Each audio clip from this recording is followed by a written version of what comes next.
Alhamdulillahirrahmanirrahim. Assalatu wassalamu ala asyrafil anbiya'i wal mursalin wa ala alihi washabihi ajma'in, amma ba'du. Pertama, bersyukur kita kepada Allah Subhanahu wa taala di mana pada pagi hari ini kita masih diberi kekuatan dan kesempatan untuk hadir di masjid ini. Tadi sudah kita melaksanakan sholat subuh bersama. Kemudian kita ini biasanya Sabtu pada subuh kita ngaji buku ini sebenarnya membahas salah satu buku Al-Hikam ini sebagai dan alhamdulillah di sini ada kawan dari itu. Mari silakan Bapak dari majelis taklim ya, dan mungkin ini nanti kita sifatnya diskusi. Saya akan bacakan, nanti mungkin ada tambahan-tambahan sebagai untuk menambah dan mudah-mudahan ini yang namanya majelis ilmu juga majelis yang suka lima-lima dan kita yang pertemuan ini merupakan pertemuan yang sungguh bermanfaat, dan mudah-mudahanlah kita selalu dipertemukan Allah pada suasana yang baik bersama orang-orang yang baik sampai kita membentuk ayat ini, dan mudah-mudahan nanti di alam bawah kita juga dipertemukan Allah dengan bersama-sama orang-orang yang dalam surga. Amin ya Allah. Kemudian selawat dan salam kita sampaikan kepada junjungan Nabi sallallahu alaihi wasallam. Allahumma sholli ala sayyidina Muhammad wa ala sayyidina Muhammad. Assalamualaikum ya Rasulullah.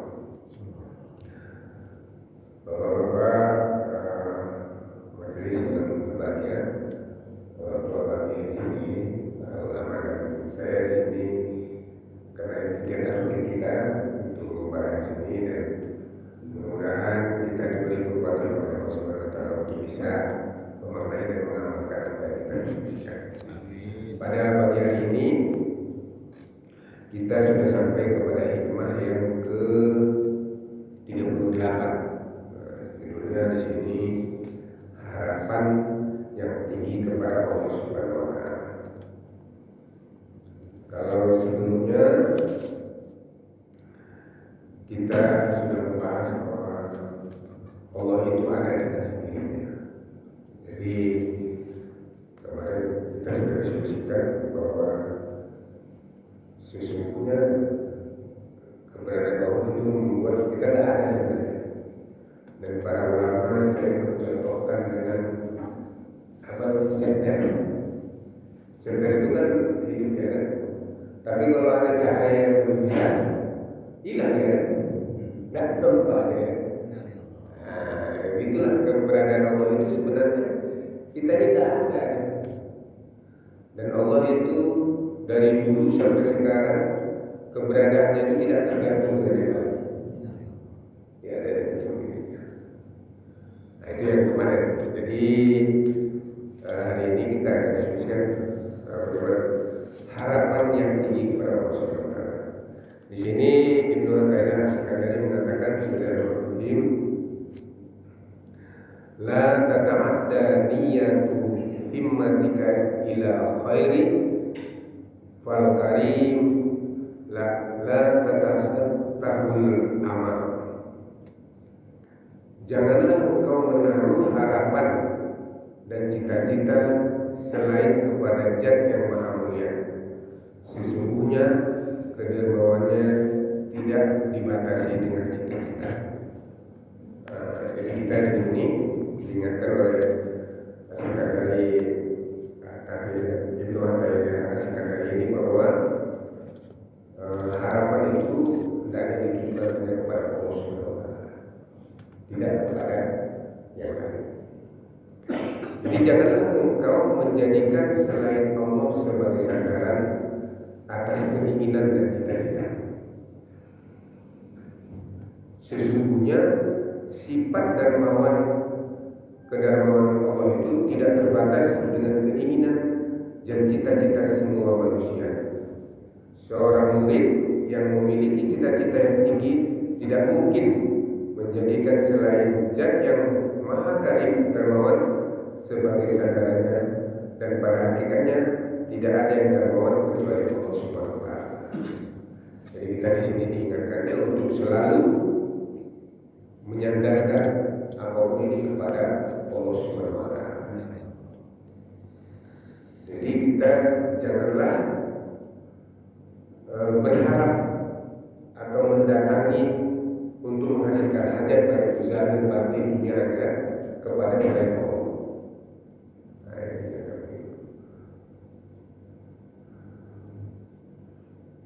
Artinya bila kita ingin sesuatu, mintalah kepada yang Maha Pemurah.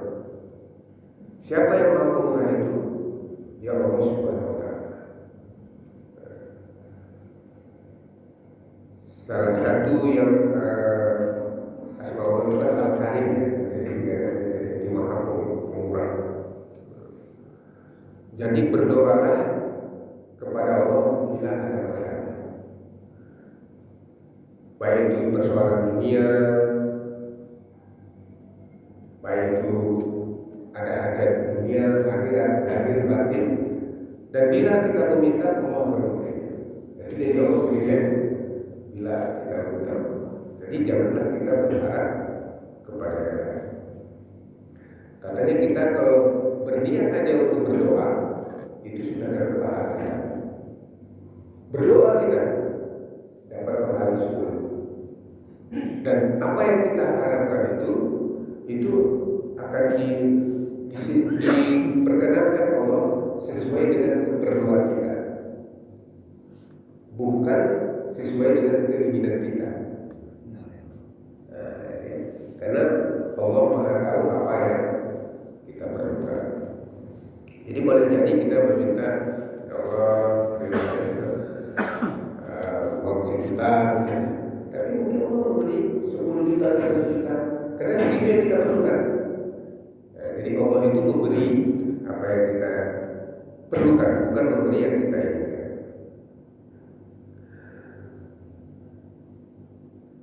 Ada lagi satu contoh, kalau kita masuk ke pasar itu kan ada doa juga. La ilaha illallah, wa asyhadu an la ilaha illallah. Saya protokolnya ada saya catat ini. La ilaha illallah, wa la syarika lahu mulku wa lahu hamdu wa huwa hayyun la yamutu biyadikal khair innaka ala kulli syai'in qadir. Kan dia satu kali aja kan jadi baca itu kalau kita masuk pasar atau toko, pahalanya itu 100 juta kebajikan. Itu Allah seperti itu. Ada yang mengatakan apa sih kebajikan itu sampai pahala 100 juta, ada sebagai ulama mengatakan perlunya nanti waktu di akhirat kita kan mungkin berdoa saya berdoa orang lain, jadi di akhirat nanti ditanya, kamu ingin pahala kamu diberikan kepada yang mana? Ya itulah kebajikan kita doakan tadi. Makanya kita mendengar ada doa ini, ada 100 kebajikan, 10 kebajikan apa tadi. Makanya ada juga petunjuk itu mengatakan bahwa ada orang yang merugi nanti dari kita, karena kebaikan itu diberikan kepada Allah ya, kepada orang yang dizoliminya. Kan ada ya, sehingga dia merugi gitu. Udah habis pahalanya dibagikan, masih ada juga lagi orang menuntut sama dia. Kamu melalui akhirnya apa? Dosa orang itu dipindahkan. Jadi itulah orang yang banyak berbuat kebajikan dunia, ternyata dia juga merugi orang lain. Ya, jadi dan di sini akan juga dia bahwa kalau kita meminta kepada yang lain itu Allah akan marah dan tidak ridho. Makanya apapun keinginan kita, hajat kita, daya kita juga kepada Allah Subhanahu wa taala. Nah, di sini di dalam caranya di antara sifat karim Allah ialah Dia akan memaafkan siapapun yang berbuat salah. Nah, jadi kalau kita berbuat salah meminta maaf, diampuni dosa. Walaupun berulang-ulang berbuat salah. Jika berjanji, Ia akan menepati. Jika memberi, Ia akan memberi lebih dari cukup, dan ia tidak peduli seberapa banyak dan kepada siapapun yang memberi. Apabila ada seorang yang menyandarkan keburukan kepada selainnya, ia tidak akan ridho, ia tidak akan menyia-nyiakan orang yang senantiasa berharap dan membantu kepadanya. Dan dalam memberi ini Allah juga tidak bergantung ini orang baik orang semuanya. Ada kisahnya di Iblis itu meminta diberi kepada Allah. Iblis itu dia meminta ya Allah panjangkan umurku sampai hari kiamat, kan ada kejadian diperkenankan oleh Allah. Begitulah Allah itu memberi, dia tidak pandang dulu, apalagi kita yang beriman kepada Allah, sudah mencintai bumi selalu berdalam seperti bapak-bapaknya setiap saat berdakwah kepada saya. Tentu sadarkanlah segala sesuatunya kepada Allah. Apabila engkau telah menyadari sifat mulia Allah ini, maka engkau akan menyimpulkan bahwa kemuliaan Allah tidak terbatas pada harapan dan cita-cita hambanya. Sungguh kemuliaan Allah itu sangat besar dan tidak terbatas. Itulah tadi sana dari harapan yang tinggi kepada Allah. Jadi kita bila ada persoalan apa yang utama itu adalah kita sadarkan kepada Allah SWT, jangan kepada yang lain. Nah itu kira-kira dari hikmah yang ketiga, harapan yang tinggi kepada Allah. Ini mengingatkan kita untuk kita selalu menyadari bahwa apapun yang terjadi pada kita, apapun yang kita harapkan hanya kepada Allah. Yang paling fenomenal kan dicontohkan Allah kan Fir'aun. Siapa yang Fir'aun itu? Berarti itu dia merasa bahwa dia bisa seperti ini karena dia tidak ada yang lain. Jadi kita juga walaupun kita bisa sholat saja, kita harus menyadarkan diri kita bahwa kita bisa sholat dengan Allah. Yang tidak bisa kita bilang saya karena saya mampu, karena saya ini. Yang kedua yang selalu dikatakan orang korban. Korban ini siapa? Korban ini selalu merasa dirinya hebat, mampu memanage. Saya kenapa saya bisa punya mobil? Karena saya mampu mengatur keuangan, mampu mengelola ini, sehingga dia tidak bersandar kepada Allah. Hukumnya dan ini dijadikan sampai sekarang orang masih kenal dengan orang itu. Dan saya belum pernah orang namanya Fir'aun. Ya, belum ada orang namanya Fir'aun kan? Belum ada kayak pokoknya udah lupa. Belum ada. Itu menunjukkan bahwa jadi walaupun kita sedang dulu di sini pertemuan yang ini karena kita di sini ada kedatangan Allah. Dan kita harus menyadari bahwa kekuatan kita duduk di sini karena Allah SWT. Kita mengharapkan segala sesuatu ada permasalahan, bersandarlah kepada Allah SWT, dan Allah itu akan memberi kepada siapa yang memintanya. Apakah dia itu taat, apakah itu jahat, jolim dan sebagainya itu. Dan Allah memberi tidak hitung-hitungan dan tidak memberikan. Nah, ini harus kita perhatikan. Baik, itu mungkin yang bisa saya sampaikan singkatnya. Ini karena tidak ada lain. Mungkin ada tambahan dari Bapak?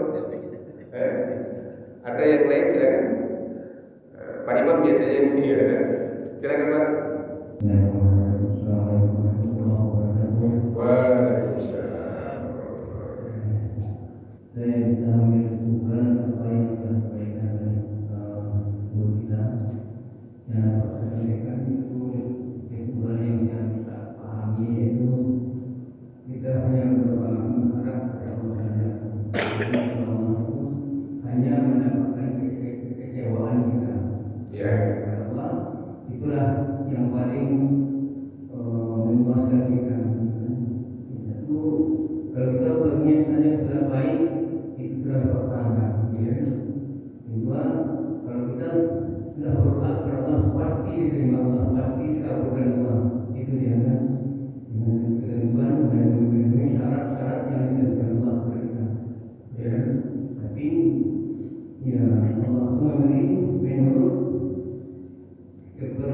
kita, pikiran membuat keinginan. kemauan kita.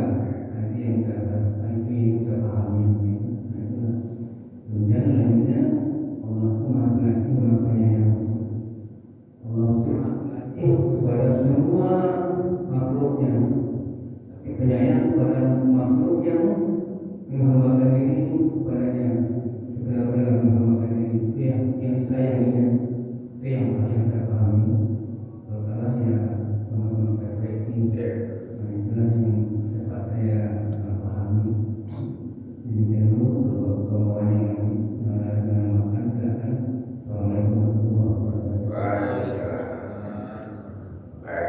Ya, jadi itu sekarang ini malah ada pernah saya baca satu buku bahwa apa yang kita harap dulu saya tetap dulu. Kalau memang itu apa yang kita pikirkan dan ada yang di hati kita. Ada seorang penulis buku dia tidak percaya kepada Tuhan, tidak percaya kepada Allah, dan dia menyadari bahwa di alam ini ada yang mengambil. Cuma dia tahu bahwa dia itu hanya katanya orang kadang-kadang dia tidak percaya kepada yang diinginkan. Jadi misalnya dia minta sesuatu, hatinya berkata lain. Misalnya ketika ada dalam motivasi kan sering itu orang, kamu misalnya perlu apa? Saya bercita-cita dalam tahun ini ingin punya mobil.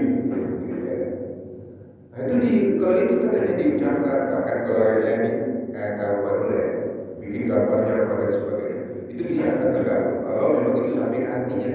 Tapi kadang-kadang kita tidak. Kalau misalnya Allah bila saya mobil, dalam hatinya apa mungkin ya gaji saya segini, kira-kira dari kata si buku itu mana yang dikabulkan yang di dalam hatinya tadi. Makanya kita dalam orang ini kan hikmah ini kan membahas tentang bagaimana kita. Tapi kalau kita jelas fokusnya minta kepada Allah dan kita harus meyakini bahwa itu akan dikabulkan oleh Allah Subhanahu wa taala. Jadi yang pertama kita berdoa ya Allah, ampuni dosaku. Ternyata mungkin kayaknya nggak mungkin kalau lupa ya. Dari saya gitu harus yakin kita bahwa dan adanya bahwa Allah itu memberikan sesuai dengan apa yang kita perlukan. Makanya ada juga saya sering kalau kita minta kepada Allah ini dia biasanya memberikan yang lebih buat saudara. Dan sesungguhnya kalau kita memang orang yang beriman pada sebagainya harusnya melebihi daripada yang lain. Apa yang kita di dunia ini kita makhluk yang paling sempurna ya. Hanya terkadang kita merendahkan. Mata kita ini aja kadang-kadang bisa membuat kita tidak pada tahu.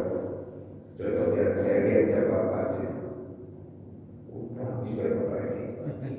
Begitu saya ke rumah mulai saya buruk kayak jam saya.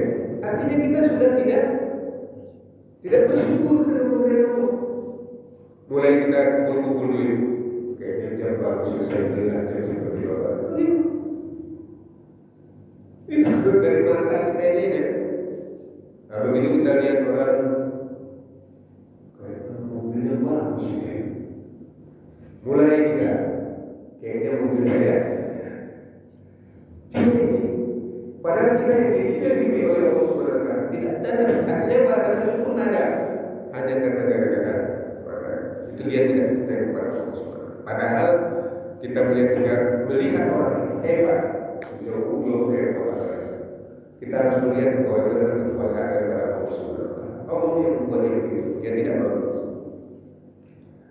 Nah, memang kita kadang-kadang terutama kalau ada orang marah ya, orang datang kita marah.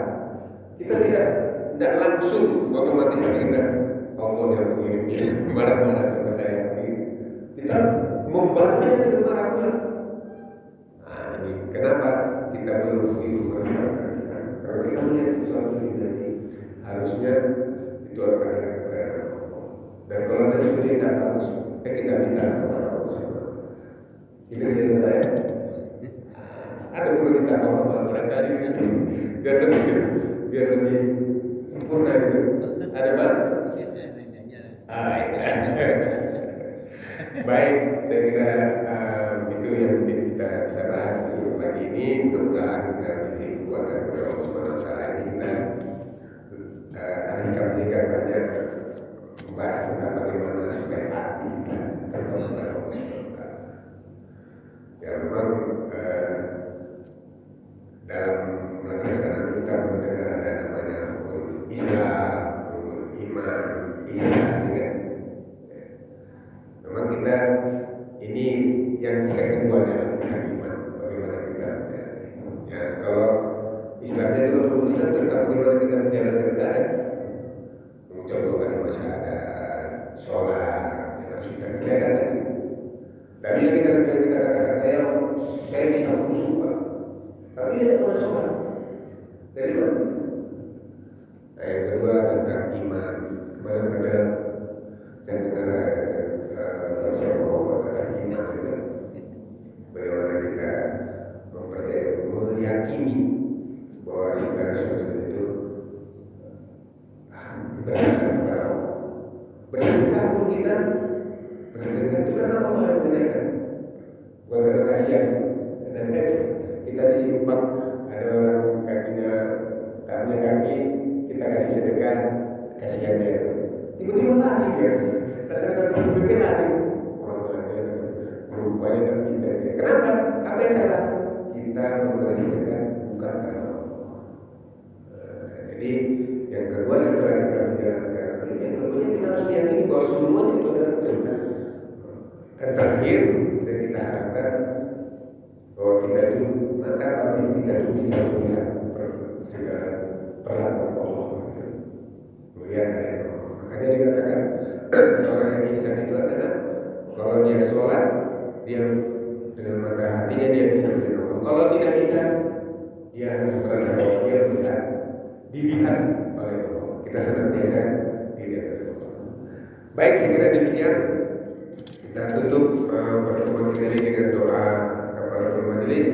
Subhanallahumma wa bihamdika asyhadu an la ilaha illa anta astaghfiruka wa atubu ilaik. Lebih dari kurang mohon maaf. Billahi taufiq wal hidayah. Wassalamualaikum warahmatullahi wabarakatuh. Allah. Tiada lagi negeri seindah persada.